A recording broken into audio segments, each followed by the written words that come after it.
یہاں رک کر کے مختصر سا ایک مسئلہ اور سمجھنا چاہیے، وہ یہ ہے کہ اللہ کا ذکر تو ہر بھاشا میں ہو سکتا ہے، ہر لینگویج میں ہو سکتا ہے، اللہ کا ذکر تو ہر زبان میں ہو سکتا ہے، تو کیا خطبہ عربی میں ہونا ضروری ہے؟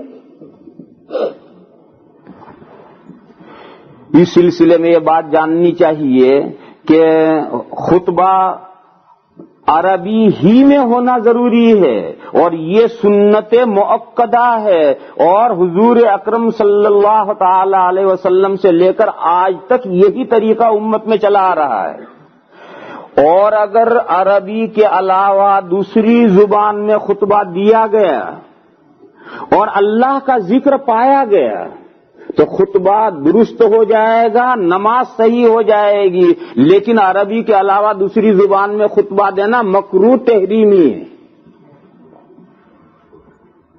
یہ مسئلے کو اچھی طرح سمجھو، اس میں بہت گڑبڑ ہو رہی ہے آج کل، اور ساری دنیا میں گڑبڑ ہو رہی ہے۔ عربی زبان میں خطبہ دینا یہ سنت متوارثہ ہے، یعنی 1400 سال سے پوری امت کا اس پر عمل چلا رہا ہے۔ جیسے اذان، عربی میں اذان ہونی کوئی ضروری ہے؟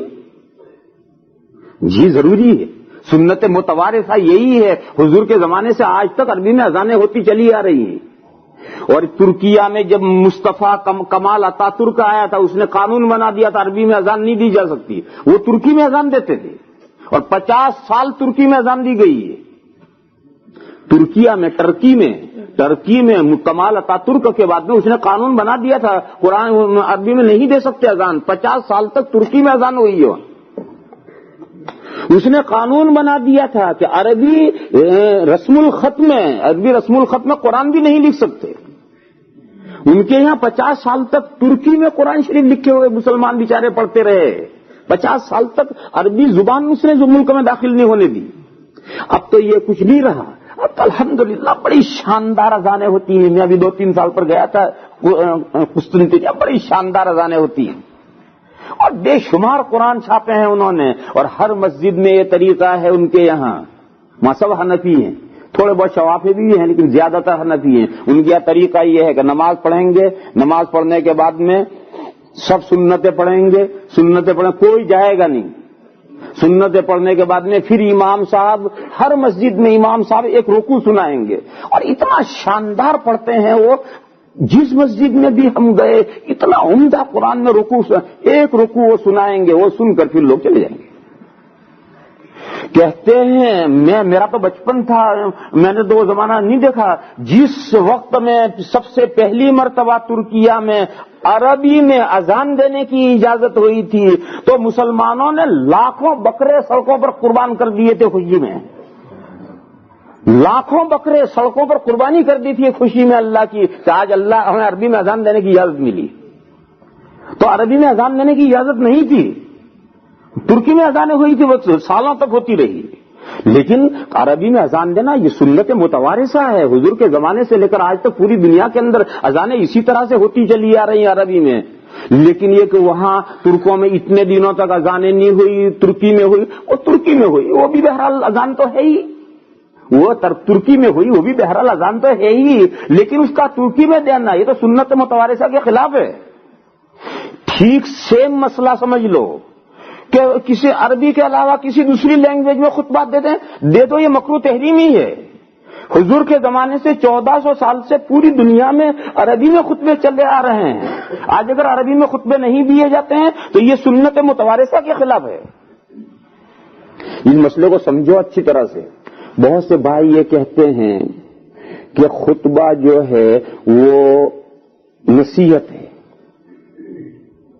اور اب مسلمان کہاں عربی جانتے ہیں، مسلمان تو عربی جانتے نہیں، امام صاحب عربی میں خطبہ دیتے ہیں تو اب مسلمان تو سمجھتے ہی نہیں ہیں، تو کیا نصیحت انہیں ہوئی؟ لہذا عربی میں خطبہ نہیں ہونا چاہیے، اردو میں، انگریزی میں، فارسی میں، اپنی اپنی لینگویجوں میں، اپنی زبانوں میں خطبہ دینا چاہیے تاکہ لوگوں کو نصیحت ہو، ہفتے میں ایک مرتبہ تو دین کی بات ان کے کان میں پڑے۔ یہ ہے بہت بڑی دلیل ان کی، بس یہی ایک دلیل ہے اور کوئی دلیل نہیں ہے، اور یہ دلیل بہت غور طلب ہے، معقول ہے، سمجھنے کی ہے، کوئی ایسی بالکل غلط بات نہیں ہے۔ وہ یہ کہتے ہیں کہ خطبہ ایک نصیحت ہے، مسلمان 7 دن میں اکٹھا ہوتے ہیں، ان کے کانوں کے اندر کوئی نصیحت کی بات پڑنی چاہیے. مسلمان عربی نہیں جانتے. اب اگر عربی میں خطبہ دیا جائے گا تو کیا فائدہ مسلمانوں کو ہوگا؟ لہذا ان کی لینگویج میں خطبہ دو تاکہ ہفتے میں کوئی بات تو ان کے دین کی ان کے کان میں پڑے. یہ ان کی بہت بڑی دلیل ہے. لیکن میرے بھائیوں، اس کے بارے میں بہت ٹھنڈے دل سے چند باتیں غور کرنے کی ہیں. جلدی جذبات میں آنے کی ضرورت نہیں. بہت ٹھنڈے دل سے چند باتیں سوچو. سب سے پہلی بات تو یہ سوچو کہ یہ کہا کہ مسلمان عربی نہیں جانتے، نہیں سمجھتے. سوال ہے کیوں نہیں جانتے، کیوں نہیں سمجھتے؟ اس کینیڈا میں جو مسلمان آئے تھے، یا کون سے انگریزی زبانیں سیکھ کر آئے تھے، یا کون سی ان کی مادری زبانیں انگریزی تھی؟ یہاں کینیڈا میں جو مسلمان آئے، انڈیا سے آئے، پاکستان سے آئے، بنگلہ دیش سے آئے، مصر سے آئے، ایران سے آئے، توران سے آئے، کہیں سے بھی آئے، وہ کون سے انگریزی، ان کی مادری زبانیں انگریزی تھی، اس ملک میں آئے اور آ کر کے اپنے جاب اور بزنس کی ضرورت کے پیش نظر 2 4 5 سال میں ٹوٹی پھوٹی انہوں نے اپنی انگریزی سیکھ لی اور اپنا کام اوندا سیدھا کرنے لگ گئے. نہیں لگ گئے. اپنے دنیا کے جاب کی ضرورت سے، اپنے دنیا کے بزنس کی ضرورت سے ان کو ایک اجنبی زبان سیکھنی پڑی اور 2 سال میں انہوں نے سیکھ ڈالی. میرے بھائیوں، کتنی افسوس کی بات ہے کہ ایک مسلمان 60 سال 70 سال 80 سال اللہ اسے زندگی عطا فرماتے ہیں اور 6 سال کا ہوتا ہے، اس وقت سے وہ نماز سیکھتا ہے اور قرآن سیکھتا ہے، مگر 80 سال کا ہو کر کے بھی الحمد شریف کا ترجمہ نہیں سمجھ سکتا. بتاؤ، پستی کا حد سے گزرنا دیکھو، پستی کا حد سے گزرنا دیکھو کہ دنیا کی ضرورت کے لیے تو 2 4 سال میں ہم انگریزی سیکھ لیتے ہیں اور ہم اپنے مذہب کی ضرورت سے، اپنے دین کی ضرورت سے عربی سیکھنے کے لیے تیار نہیں. ہم نہیں بدلنے کے لیے تیار. قرآن کو بدل دیں گے، اسلام کے طریقے کو بدلنے کے لیے تیار ہیں، اپنے آپ کو بدلنے کے لیے ہم تیار نہیں. ہم نہیں سیکھیں گے عربی. تم ہمیں انگریزی میں خطبہ سناؤ، عجیب و غریب بات ہے. ہم تو بدلنے کے لیے تیار نہیں ہیں. اسلامی طریقے بدلو اور اسلامی طریقے بدل کر ہمیں انگریزی میں خطبہ سناؤ، ہم عربی نہیں سیکھیں گے. یہی تو حاصل میرے بھائیوں نکلا. اور کیا نکلا؟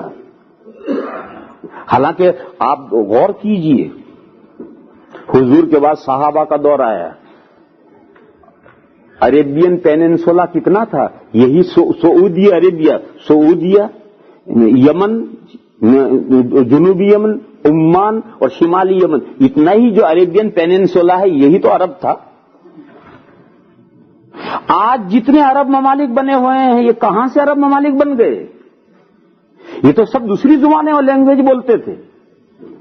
لیکن صحابہ نے جب آگے بڑھے اور ان کو فتح کیا اور ان تک وہاں جا کر اسلام بڑھا اور وہ لوگ اسلام کے دائرے میں آئے اور وہ مسلمان ہوئے، تو انہوں نے مسلمان ہونے کے بعد میں عربی کو اتنا اپنایا اور سکھلایا کہ وہاں کی ان کی اصلی زبانیں گئی اور سب کی عربی زبانیں بن گئی. عرب ممالک ہیں آج. اور میرے بھائیوں، ہمارا ہندوستان اور پاکستان اور بنگلہ دیش، وہاں 900 سال تک مسلمانوں نے حکومت کی ہے. اس 900 سال تک نے کیا کیا؟ فارسی چلی دفتروں میں. پھر جب ان کی حکومت بھی گئی تو فارسی بھی گئی، جیسے گدھے کے سر سے سنگ گئے. اور عربی تو انہوں نے رائج کی نہیں، اور عربی سے تو وہ ملک ایسا کا ایسا کورا کا کورا رہ گیا اور وہ ملک سارے عرب ممالک بن گئے. اور انہوں نے یہاں فارسی جاری کی، نتیجے میں نہ فارسی رہی نہ عربی رہی. تو یہ کہنا کہ مسلمان عربی نہیں جانتا، سوال ہے کیوں نہیں جانتا؟ جانے کہ وہ نہیں جاننا چاہتا. نہیں جاننا چاہتا کہ ہم کیا کر لیں؟ تو ایک بات تو میرے بھائیوں بہت غور کر، سمجھدار لوگوں کو بہت غور کرنے کی بات ہے. اس کو ایک الگ طرف رکھو اور اس کو سوچیے. جو بات میں کہہ رہا ہوں جو سوچیے. دوسری بات، جمعہ کا خطبہ نصیحت ہے. بے شک قرآن بھی تو نصیحت ہے. قرآن کریم جو ہے یہ بھی تو نصیحت نامہ ہے. اور قرآن کا نام ہی الذکر ہے. انا نحن نزلنا الذکر وانا له لحافظون. الذکر کے معنی نصیحت نامہ. اور قرآن کو مسلمان کون سے سمجھتے ہیں؟ لہذا کہو کہ انگریزی میں فجر کی نماز پڑھو. کیوں؟ قرآن بھی ذکر ہے، نصیحت نامہ ہے. مسلمان عربی نہیں جانتے، لہذا عربی میں تم فجر کی نماز پڑھا دو، کیا فائدہ مسلمانوں کو پہنچے گا؟ انگریزی میں فجر کی نماز پڑھاؤ، فارسی میں پڑھاؤ، اردو میں پڑھاؤ فجر کی نماز، تاکہ مسلمانوں کو کچھ تو قرآن سمجھ میں آئے. کرو دلیل جاری کرو، کہاں تک پہنچے گی؟ جیسا خطبہ ذکر ہے اور نصیحت ہے، ایسے قرآن کریم تو خطبے سے بڑا ذکر اور نصیحت ہے.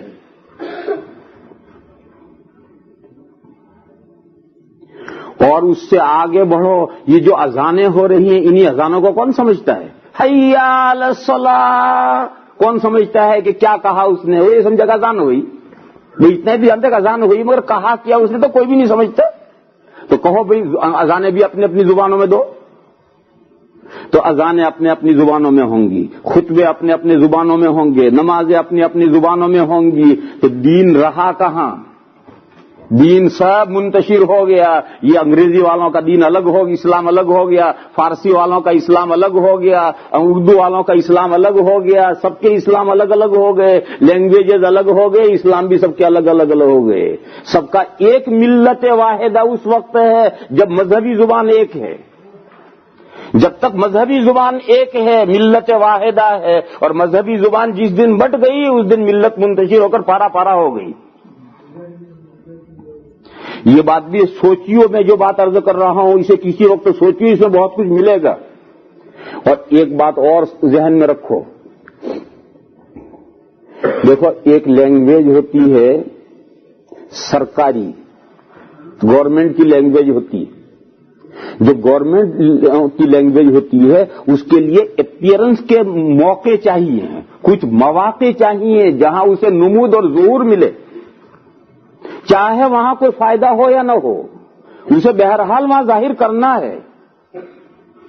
کیوں؟ گورنمنٹ لینگویج ہے، اسے کوئی سمجھے یا نہ سمجھے. مثلا ہمارے ہندوستان کی نوٹ ہے، ہمارے ہندوستان کی ہر نوٹ میں 10 روپے کا نوٹ ہو، 20 کا ہو، 100 50 کا ہو، 100 کا ہو، 500 کا ہو، ہر نوٹ کے اوپر 14 زبانوں کے اندر لکھا ہوا ہے 100 روپے 100 روپے 100 روپے 100 روپے، 14 زبانوں میں لکھا ہوا ہے. اب یہ 14 زبانوں کون سمجھتا ہے؟ یہ سرکاری زبانیں ہیں، سرکاری زبانیں ہیں، اسے نوٹوں پر لکھا جانا ہے چاہے کوئی سمجھے یا نہ سمجھے، کیونکہ گورنمنٹ کی منظور شدہ لینگویج ہیں. پھر ان 14 میں جو سب سے اصل گورنمنٹ کی زبان ہے وہ ہندی ہے. انڈیا کی زبان ہندی ہے، پاکستان کی زبان اردو ہے، بنگلہ دیش کی زبان بنگلہ ہے. یہ ہندی اس کے اپیئرنس ہوگا، موقعوں پر ہر جگہ پر یہ اس کا نمود ہوگا. اسٹیشن پر آپ جائیں گے سب سے اوپر ہندی میں لکھا ہوگا، پھر انگریزی میں اور مقامی زبان میں لکھا ہوگا. مثلا آپ گجرات میں جائیے، اسٹیشن پر بورڈ دیکھیے تو سب سے اوپر لکھا ہوگا ہندی میں بڑے حروفوں میں، پھر سائیڈ میں انگریزی میں لکھا ہوگا اور سائیڈ میں گجراتی میں نام لکھا ہوگا. حتیٰ کہ کیرل میں چلے جائیے جہاں ہندی کو ایک لفظ نہیں جانتا، وہاں اسٹیشن پر بڑے بڑے بورڈ ہوں گے، سب سے اوپر ہندی لکھا ہوا ہے. پھر ان کا ٹیمل اور ان کے کناڑی زبانوں میں نیچے لکھا ہوگا. اور ایک مطلب بڑا جھگڑا انہوں نے اٹھایا، جنوب کے لوگوں نے بڑا جھگڑا اٹھایا، ہمیں ہندی نہیں چاہیے. گورنمنٹ نے کہا نہیں، ہندی سب سے اوپر رہے گی. کیوں؟ یہ سرکاری زبان ہے، اس کا ایکسپیرئنس چاہیے. جب تک اس کو سر پہ نہیں بچھاؤ گے ملک کیسے متحد رہے گا؟ پورے ملک کو متحد رکھنے کے لیے ضروری ہے کہ ہندی کو تم سب سے فرسٹ لینگویج مانو. جیسا یہ تو دنیا کی میں نے بات کی ہے میرے بھائیوں، ایسے ہی مذہب کی بھی کوئی زبان ہوتی ہے، اور وہ مذہب کی زبان ہی کے ساتھ مذہب کا رشتہ جڑا رہتا ہے. ہمارے ہندوستان میں ہندو قوم سنسکرت کو زندہ کرنے کے لیے ایڑی چوٹی کا زور لگا رہی ہے. ہر اسکول میں، ہر یونیورسٹی میں سنسکرت سیکھنے کے لیے بڑے بڑے وظیفے ہیں. کیوں؟ ان کے مذہب کی جتنی کتابیں ہیں وہ سب سنسکرت سے جڑی ہوئی ہیں. سنسکرت زندہ ہو تو ان کا مذہب زندہ ہوگا، اگر سنسکرت نہیں رہے گی ان کا مذہب نہیں ہوگا. تو میرے بھائیوں، وہ تو ہندوستان کی ایک چھوٹا سا مذہب ہے، صرف انڈیا کی حد تک وہ تو ہندوؤں کا مذہب ہے. اسلام تو یونیورسل مذہب ہے، پوری دنیا کا مذہب ہے. اس پوری دنیا کے مسلمانوں کو جوڑنے کے لیے آخر ان کی مذہبی زبان کیا ہے جو مذہبی زبان سب کو جوڑے گی؟ وہ مذہبی زبان عربی ہے. جب وہ مذہبی زبان عربی ہے تو اس کا اپیئرنس چاہیے، اس کا نمود چاہیے، اس کا ظہور چاہیے، یعنی کچھ خاص مواقع ایسے چاہیے کہ اس مواقع میں عربی ہی ہوگی، کہے چاہے سمجھے یا نہ سمجھے، نہ سمجھو سمجھنے کے لیے دوسرا انتظام کرو، باقی اس عربی کا ظہور ضروری ہے تاکہ عربی کا چلن رہے، عربی کا ظہور رہے، اور یہ عربی کے ذریعے سے پوری امت مسلمہ دنیا کی بدھی رہے اور منسلک رہے۔ وہ جو اپیئرنس ہے ان میں سے ایک تو اذان ہے، ایک یہ خطبہ ہے، یہ قرآن کریم ہے، چاہے کچھ ہو جائے قرآن کریم عربی ہی میں پڑھنا ہے نمازوں میں، عربی کے علاوہ دوسری زبان میں نماز نہیں ہوگی، اذان عربی ہی میں ہونی ہے، کوئی سمجھو یا نہ سمجھو عربی میں ہی ہونی ہے، خطبے عربی میں ہی ہونے ہیں۔ اور میرے بھائیوں اس بات کو ایک طرف رکھ کر آخری بات سوچ لو، یہ جو دلیل پیش کرتے ہیں کہ بہت سے مسلمان عربی نہیں جانتے، عربی میں خطبہ دینے سے کیا فائدہ ہے؟ میرے بھائیوں یہ بات کوئی آج نئی پیش آئی؟ یہ بات آج کوئی نئی پیش آئی؟ ہمارے ہندوستان، پاکستان، بنگلہ دیش کے اندر عربی کوئی آج اسی صدی کے اندر لوگ نہیں سمجھ رہے، 1400 سال سے نہیں سمجھ رہے، 1400 سال سے نہیں سمجھ رہے، تو کیوں 1400 سال تک کیا جتنی امت گئی وہ سب گمراہ تھی؟ انہوں نے امت کا خیال کر کے کیوں مقامی زبانوں میں خطبے نہیں دیے؟ اب اس 15ویں صدی میں یہ ضرورت کیوں پیش آ گئی؟ اور تم اس سے آگے چلو، جب صحابہ جزیرت العرب سے نکل کر کے پڑوسی ملکوں کے اندر گئے تھے اور پڑوسی ملکوں کی حکومتیں انہوں نے فتح کی تھی، اور وہاں کے علاقوں میں وہاں اسلام نیا گیا تھا، لوگ نئے مسلمان ہوئے تھے، ان نئے مسلمانوں کو اسلام کا تعارف کرانے کی سب سے پہلے ضرورت تھی، مگر صحابہ کا دور 100 سال کا ہے، اس 100 سال کے دور میں کبھی کسی صحابی نے مقامی زبان میں جمعہ کا خطبہ نہیں دیا، کبھی کوئی موقع نہیں۔ اور صحابہ نہیں 1400 سال گزر گئے، اس 1400 سال میں کبھی بھی دنیا کے کسی خطے پر جمعہ کا خطبہ عربی کے علاوہ نہیں دیا گیا۔ رہا ہے کہ لوگ نہیں سمجھتے، اس کا کیا انتظام؟ اس کا انتظام کرو۔ اب دیکھو 2 گھنٹے سے چلا رہے ہیں، مسلمانوں کو سمجھانے کے لیے چلا رہے، بھئی جمعہ کا خطبہ نہیں دیتے، جمعہ کا جو مضمون ہے اس کو آگے پیچھے مسلمانوں کو اردو میں انگریزی میں سناؤ، کون منع کر رہا ہے؟ خطبے سے پہلے سناؤ، خطبے کے نماز کے بعد سناؤ، اپنی زبانوں میں الگ سے سناؤ، خطبے کو کیوں بدل رہے ہو؟ جو 1400 سال سے جو طریقہ اسلام کا چلا رہا اسے کیوں بگاڑ رہے ہو؟ مسلمانوں کی ضرورت، اس کا ترجمہ کرو، اپنے اردو میں کہو، نماز سے پہلے کرو، نماز کے بعد کرو۔ کہ مسلمان رکتے نہیں، پہلے آتے نہیں، بعد میں رکتے نہیں۔ تو پھر بات تو وہی آ گئی کہ ہم نہیں بدلیں گے، اسلام کو بدلو، اسلام کے طریقوں کو بدلو، ہم اپنے آپ کو بدلنے کے لیے تیار نہیں ہیں۔ نماز سے پہلے ہم آنے کے لیے تیار نہیں ہیں، نماز کے بعد رکنے کے لیے تیار نہیں ہے، خطبہ بدلو ہمارے لیے۔ میرے بھائیو ایسا نہیں کیا جائے گا، اور جو لوگ ایسا سمجھتے ہیں وہ غلط سمجھتے ہیں، اور وہ اسلام کو نقصان پہنچا رہے ہیں، اسلام کی روح کے خلاف انہوں نے وہ طریقے شروع کر دیے ہیں۔ دنیا میں بہت سی جگہ پر ایسا شروع ہو گیا ہے، وہ کچے علم والوں نے جو اسلام کی روح اور اسلام کی حقیقت کو نہیں سمجھتے، انہوں نے وہ طریقے شروع کر دیے ہیں۔ اس لیے بہت اچھی طرح سے سمجھو، 3 باتیں مضبوط پکڑو۔ ایک تو یہ کہ یہ ضرورت آج نئی نہیں پیش آئی، یہ ضرورت سب سے زیادہ دور صحابہ میں پیش آئی تھی، جب پڑوسی حکومتیں فتح ہوئی تھی، اس وقت سب سے پہلے یہ ضرورت پیش آئی تھی، مگر صحابہ نے کبھی غیر عربی میں خطبہ نہیں دیا۔ دوسرا، یہ ضرورت آج نئی پیش نہیں آئی، 1400 سال سے برابر عجم کے اندر موجود ہے، عجمی علاقوں کے اندر 1400 سال سے برابر یہ ضرورت موجود ہے، مگر مسلمانوں نے 1400 سال تک کبھی اس کے خطبے کو نہیں بدلا ہے۔ اور تیسری بات یہ ہے کہ مذہبی زبان کے کچھ ظہور کے اپیئرنس کے موقع چاہیے، ان موقعوں میں سے ایک موقع ہے ایک سرکاری لینگویج کو برملا لوگوں کے سامنے آنے کا ایک موقع ہے۔ اسلام کے ان مواقعوں کو بدلو مت، یوں آہستہ آہستہ بدلتے چلے جاؤ گے تو جنازہ ہی نکل کر رہ جائے گا، اور امت کا شیرازہ منتشر ہو کر رہ جائے گا، کچھ بھی باقی نہیں رہے گا میرے بھائی۔ اور رہا مسلمانوں کی ضرورت، کرو، اس کے لیے دسیوں طریقے ہو سکتے ہیں مسلمانوں کو فائدہ پہنچانے کے، ضرور فائدہ پہنچاؤ، اس کے کوئی بھی طریقہ اختیار کرو، لیکن جو طریقے جو اسلام کے ہیں، تعامل اور توارث، یہ بہت بڑی دلیل ہے. تعامل و توارث کیا ہے؟ حضور کے زمانے سے پوری دنیا کے مسلمان شرقن غربن یعنی ایسٹ سے لے کر ویسٹ تک تمام مسلمان جو عمل کرتے چلے آ رہے ہیں، یہ دین کا سب سے اہم مسئلہ ہے، اسے کسی قیمت پر نہیں چھوڑا جائے گا. تو خیر مسئلہ میں یہ بتا رہا تھا کہ عربی میں خطبہ ہونا یہ شرط نہیں ہے. اگر دوسری زبان میں خطبہ دیا گیا ہے اور اللہ کا ذکر ہو گیا تو خطبہ ہو گیا، نماز جمعہ کی درست ہوگی. اور امام شافعی علیہ الرحمہ کے یہاں وہ 4 مضمون آ گئے: اللہ کی تعریف، حضور پر درود، قرآن کی ایک آیت اور تقویٰ کی وصیت. یہ 4 مضمون آ گئے تو خطبہ درست اور نماز شروع ہوئی، نماز درست ہوگی. اور اگر لیکچر دے دیا لمبا چوڑا اور کہیں کوئی اللہ کا نام ہی نہیں آیا. ہمارے ہندوستان میں بھائیوں اور بہنوں سے تقریر شروع ہوئی اور یہاں جنٹل مین سے اینڈ لیڈیز سے شروع ہوئی اور کہیں پوری تقریر میں اللہ کا کوئی ذکر ہی نہیں آیا اور پھر نماز پڑھو گے نماز نہیں ہوگی، جمعہ کی نماز نہیں ہوگی. تو ایک تو نماز ہونے نہ ہونے کا مسئلہ ہے، اور ایک غیر عربی میں خطبہ دینا یہ مکروہ تحریمی ہے، کیونکہ 1400 سال سے امت کا جو عمل آ رہا ہے اس کے خلاف ہے. یہ اس مسئلے کو اچھی طرح سے سمجھ لو. تو اصل میں مسئلہ تو یہ سمجھا رہا تھا کہ خطبے میں یہ آیت کریمہ یہ ہونی ضروری نہیں ہے، سنت ہے.